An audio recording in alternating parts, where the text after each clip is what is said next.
Hoy, en Construir TV Magazine tenemos una nota con los miembros de la Asociación Civil La Nuestra Fútbol Femenino. En la sección Eco y Tecno te mostramos la Asociación Argentina de Vehículos Eléctricos y Alternativos. Y en nuestra agenda del mes, las mejores alternativas de arte y cultura que podés visitar.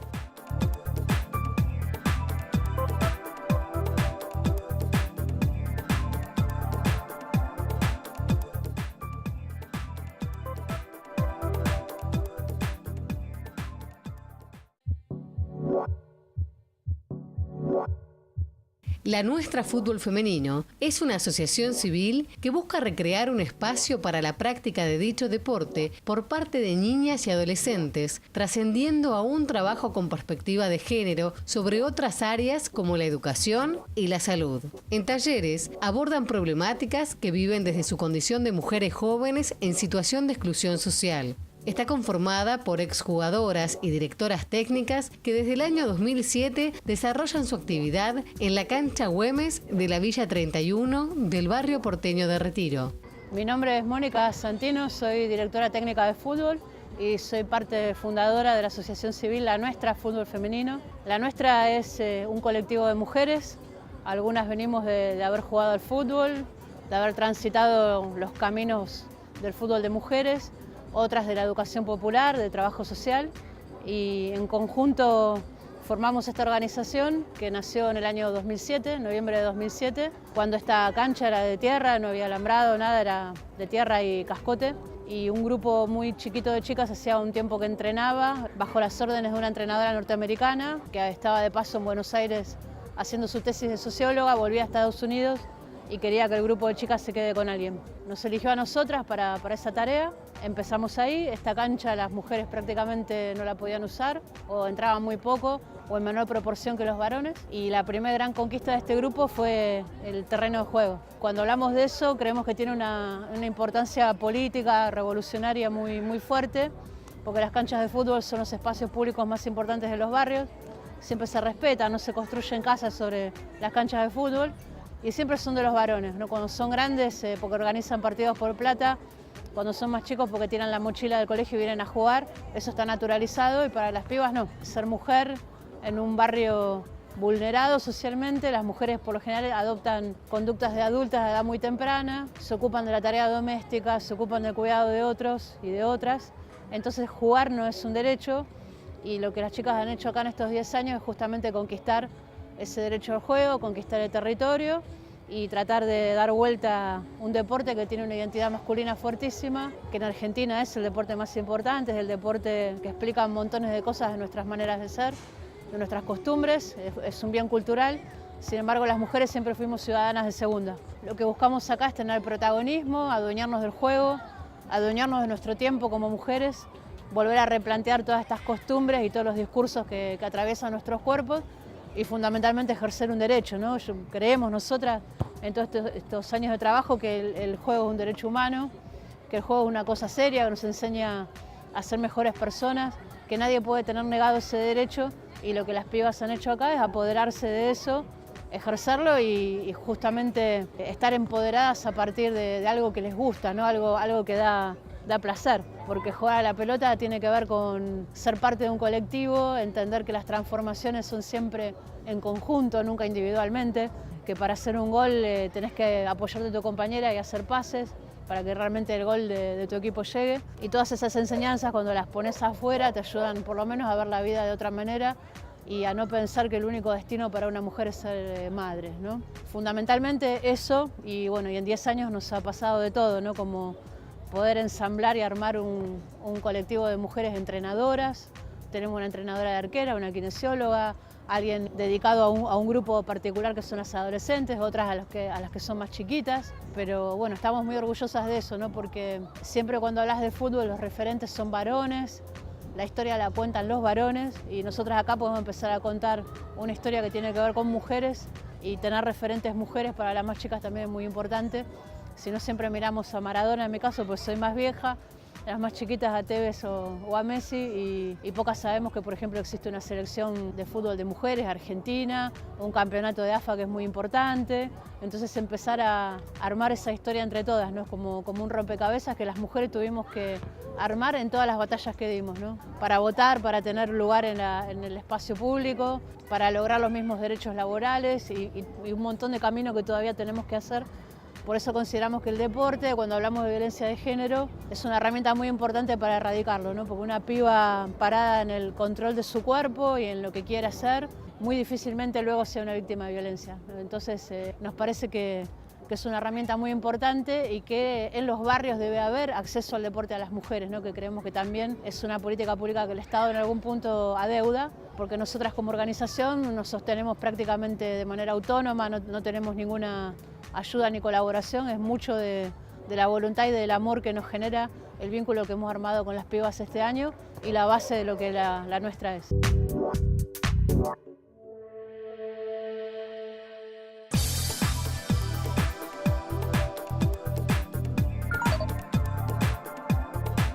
Ahora, la sección Equitecno.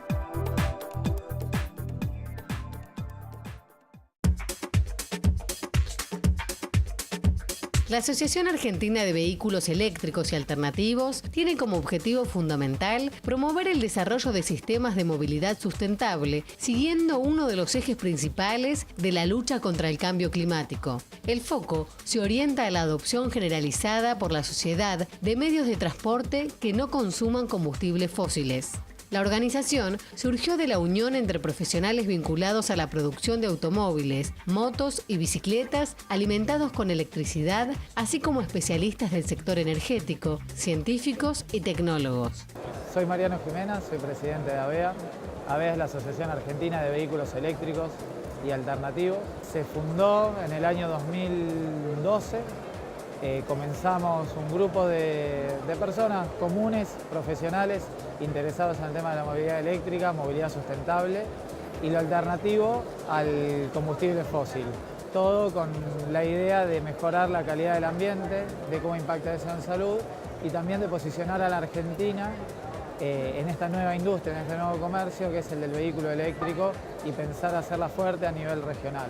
Lo primero que hicimos fue trabajar sobre el estatuto al mismo tiempo que empezamos a trabajar y pensar en que necesitábamos una ley que pudiese determinar cuestiones técnicas, definir normativas y también cuestiones a nivel de promoción, porque todos sabemos que las tecnologías nuevas para que puedan incorporarse a la sociedad, a los países, hace falta algún nivel de promoción. Hoy estamos alcanzando los 100 socios. Los socios son personas, no son empresas. Si bien hay representantes, socios que son representantes de empresas o empresas que acompañan con sponsoreo, la asociación la llevan adelante personas físicas. Y eso fue algo que nos interesó mucho porque son las personas que forman el país. Pensamos en la educación, en los nuevos profesionales o los profesionales del futuro y lo queremos hacer desde ese lugar. AVEA trabaja muy fuerte y de común acuerdo con distintos organismos gubernamentales o no gubernamentales, empresas. Cuando decimos empresas nos podemos sentar a hablar con una pyme, con alguien que está llevando adelante un proyecto, por ejemplo, de bicicletas eléctricas, pero también nos sentamos a hablar con las automotrices. También trabajamos con la industria eléctrica, pues sabemos que uno de los puntos importantes es la distribución y cómo la energía que va a cargar a los autos va a estar disponible y que ese trabajo debe ser un trabajo de largo plazo y que lo tenemos que hacer con mucho cuidado. Hemos llevado adelante la normativa con IRAM para la bicicleta eléctrica, para definir lo que es una bicicleta eléctrica con asistencia al pedaleo. En la Asociación Electrotécnica Argentina trabajamos en un reglamento de recarga, o sea, el reglamento de instalaciones fijas para recargas de vehículo eléctrico, lo cual es muy importante porque tenemos que saber que estamos conectando un auto, un vehículo que va a estar en el tránsito, que puede sufrir un accidente o no, pero que después luego va a ser conectado a la red. Y ahí debemos respetar todas las normas de seguridad. Presentamos en la Cámara de Diputados del Congreso de la Nación un proyecto de ley de fomento al vehículo eléctrico y sistemas de movilidad sostenibles, porque no solo nos ocupa el auto eléctrico. Lo primero que pensamos, vehículos eléctricos, es el auto eléctrico, sino también, por ejemplo, bicicletas eléctricas, los sistemas de recarga, qué se va a hacer con las baterías, algo sumamente importante. Tenemos que pensar que a futuro vamos a tener una cantidad de autos, no sé en qué momento, si serán todos, con baterías, hoy a base de litio y otros componentes. Veremos cómo van evolucionando y habrá que ver cómo se las fabrica, pensar en fabricarlas con el concepto de, como todo el vehículo eléctrico, con el concepto de economía circular, y pensar esa batería va a tener un tiempo, una vida útil, la vamos a poder reutilizar, por ahí pasar de una batería de tracción en un vehículo eléctrico a una batería de uso estacionario, como puede ser para energías renovables. Después un reciclado de esa batería y quizás en un final de esa vida de esos materiales en una disposición final. Todo eso, por ejemplo, está incluido en el proyecto de ley que presentamos, porque no sería bueno de promover algo y no estar pensando qué pasa en el después.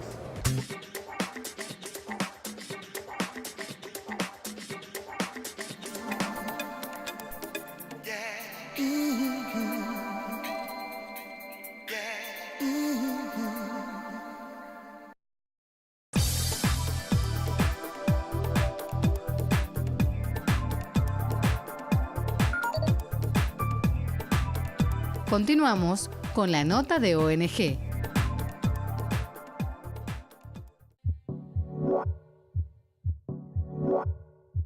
La Nuestra Fútbol Femenino es una organización barrial surgida hace 10 años en la Villa 31 de la ciudad de Buenos Aires. Convoca a mujeres para hacer un deporte que en general no tienen la posibilidad de practicar. Y a partir de esa propuesta abordan temáticas relacionadas a los estereotipos de género, salud sexual, reproductiva, violencias, discriminaciones, lazo social, entre otras problemáticas. Mi nombre es Juliana Román Lozano, soy futbolista, directora técnica nacional, feminista y antropóloga.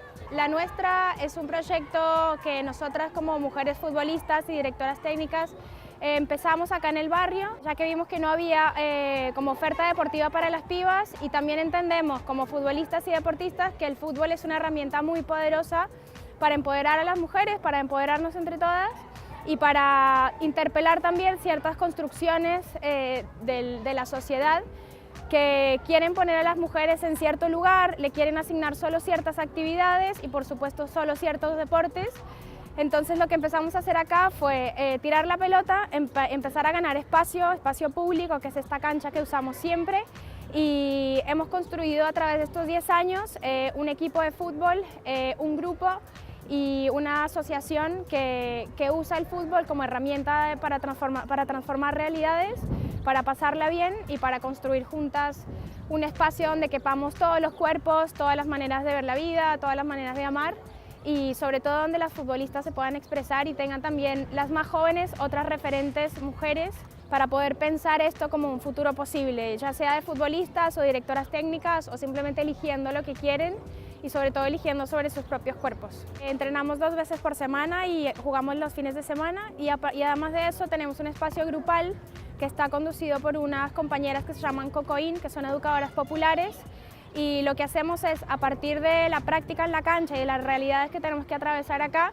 pensar y pensarnos en esos espacios grupales y ver cómo podemos transformar esas cosas que nos duelen, esos espacios en donde no estamos bienvenidas. Y es muy potente porque es hablar de un montón de conceptos como el patriarcado, la discriminación, el feminismo, desde lo que pasa por nuestros cuerpos, que es estar acá en la cancha, ocupar este espacio, jugar a la pelota, cómo el deporte y el fútbol transforman nuestros cuerpos y nos convierte en cuerpos más fuertes, y cómo esos cuerpos fuertes de mujeres también son, por supuesto, cuerpos empoderados y cuerpos que interpelan las violencias que nos atraviesan a nosotras las mujeres acá en la sociedad. Culturalmente lo que sucede es que los varones nacen y les tiran una pelota en la cabeza, ¿no?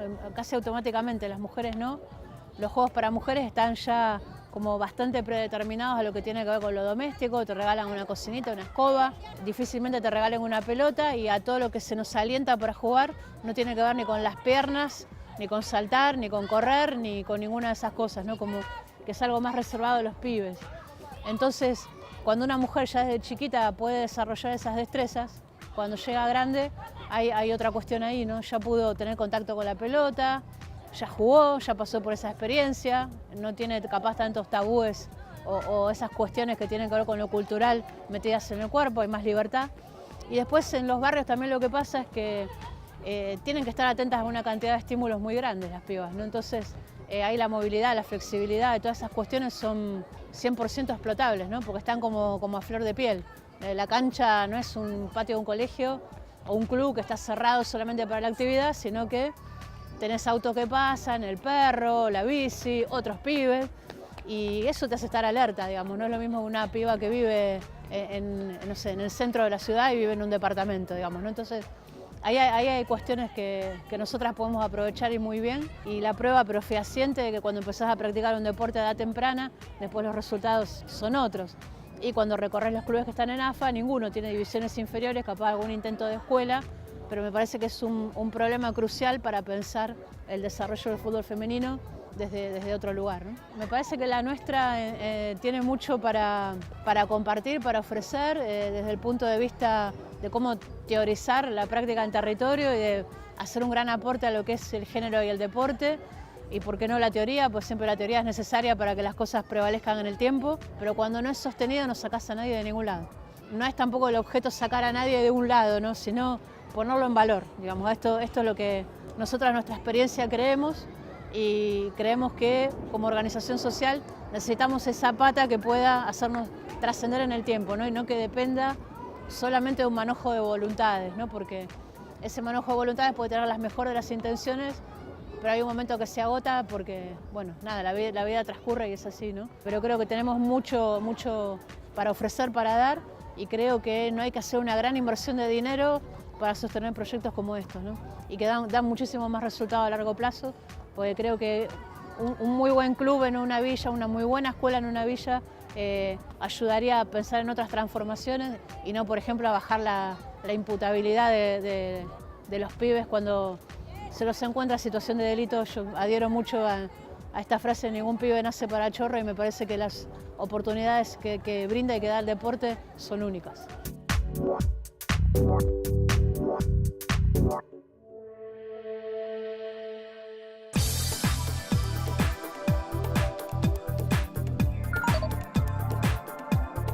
Seguimos con la sección Equitecno.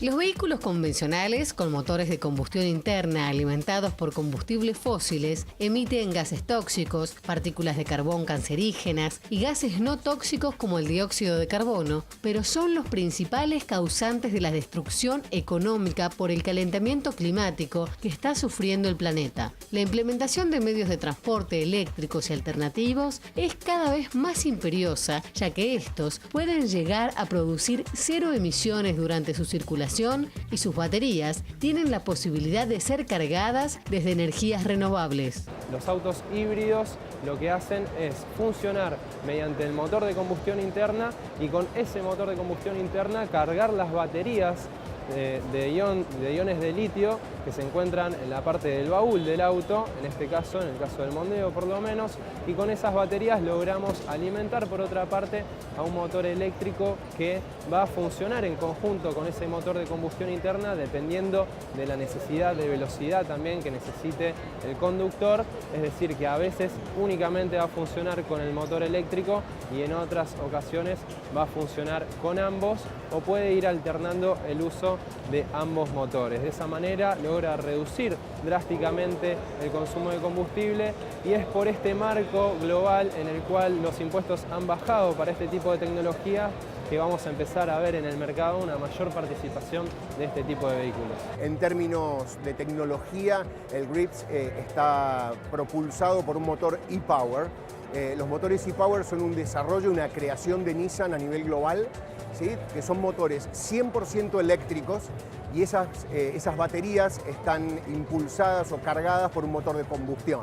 A diferencia de lo que usualmente se ve en un auto híbrido, ¿sí? Que es una mezcla entre motor a combustión y baterías, y a veces que funciona con las baterías o hay veces que funciona con el motor a nafta, los motores e-Power siempre funcionan por baterías eléctricas, ¿sí? El motor de combustión está solo a los efectos de que cuando baja la carga de la batería, el motor de combustión las carga. Cuando hablamos de vehículos eléctricos, desde la asociación, lo primero que se viene a la mente de todos, del usuario, es el auto eléctrico.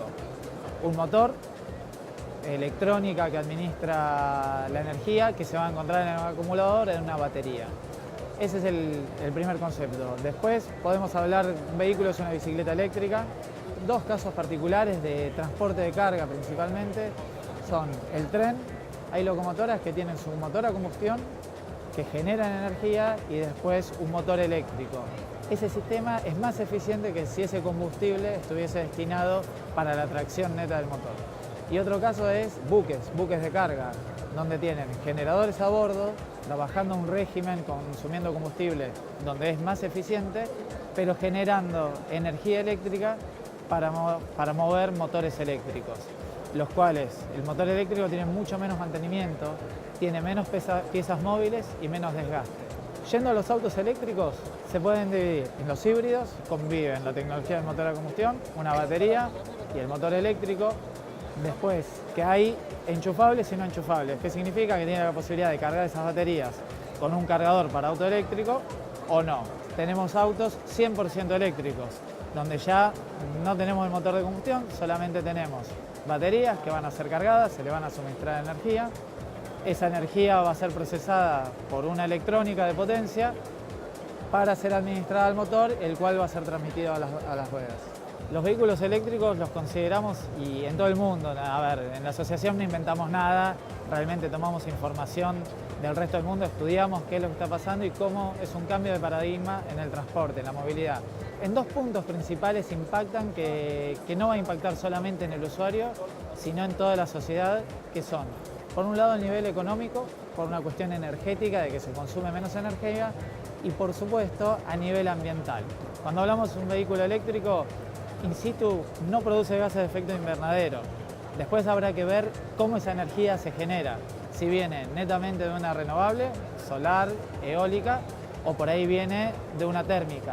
Pero de todas formas, aunque esté proveniendo de una térmica, esa energía es mucho más utilizada en forma mucho más eficiente, porque los motores eléctricos tienen una eficiencia del orden del 90-95% de esa energía. En cambio, un motor de combustión promedio están en el orden del 30%. Con lo cual, si pensamos que generamos a base de combustible fósil lejos de la ciudad y después lo utilizamos esa energía eléctrica para traccionar un vehículo eléctrico, podemos hablar que estamos disminuyendo a la mitad la cantidad de energía consumida. Ahora, si viene de energías renovables, ya directamente el círculo es totalmente virtuoso, pues estamos usando formas de generación de energía no contaminantes y después puestas en un vehículo que es no contaminante. Otro de los puntos importantes, siempre hablamos del vehículo eléctrico, su tecnología, las baterías y también está la infraestructura de recarga. Nos va a importar cómo vamos a cargar los vehículos, las baterías, cómo le vamos a suministrar energía, cuánto tiempo, o sea, cuántos kilómetros vamos a poder hacer con esa recarga. Estamos acostumbrados a 400 kilómetros por ahí de autonomía con un tanque de combustible lleno y en un principio los autos eléctricos por ahí dan una autonomía de 100 kilómetros. Si bien el promedio de recorrido de un auto, de un conductor en Buenos Aires es de 55 kilómetros por día, si uno quiere ir hasta Rosario iba a tener que hacer varias cargas en ese trayecto de 300 kilómetros. Entonces, cuando pensábamos en la carga, es ¿cómo lo voy a cargar? ¿Cuánto va a tardar esa carga? Va a ser una carga lenta, voy a tener que parar en el medio de la ruta y por ahí tomarme un café de 5 horas. La tecnología mejoró, la tecnología de las baterías mejoró totalmente. Hay autos que ya ofrecen 400 kilómetros de autonomía con una carga completa y esas cargas podemos pensar que hoy con una carga rápida las podemos estar haciendo a un 80% en unos 15-20 minutos.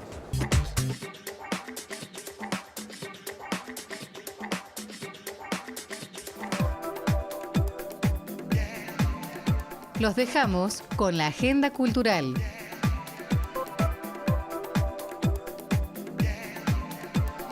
Palacio de Aguas Corrientes.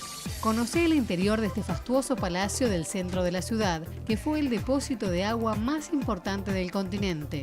La obra fue encomendada a ingenieros y arquitectos ingleses, belgas, suecos y noruegos que combinaron sus tradiciones en los distintos rincones del palacio. Bocetos escultóricos. El Museo de la Ciudad despliega bocetos escultóricos que refuerzan la mirada sobre el proceso creativo de distintas obras de arte. En esta muestra pueden descubrirse bocetos de artistas como Luis Perlotti, Juan Carlos Oliva Navarro, Agustín Riganelli, entre otros. Museo Benito Quinquela Martín. Quienes se acerquen al museo podrán contemplar un panorama del arte figurativo argentino desde fines del siglo XIX hasta mediados del siglo XX, junto a una imponente exposición de esculturas dispuestas en la terraza del edificio y una sala de mascarones de proa, una de las colecciones más importantes de Latinoamérica.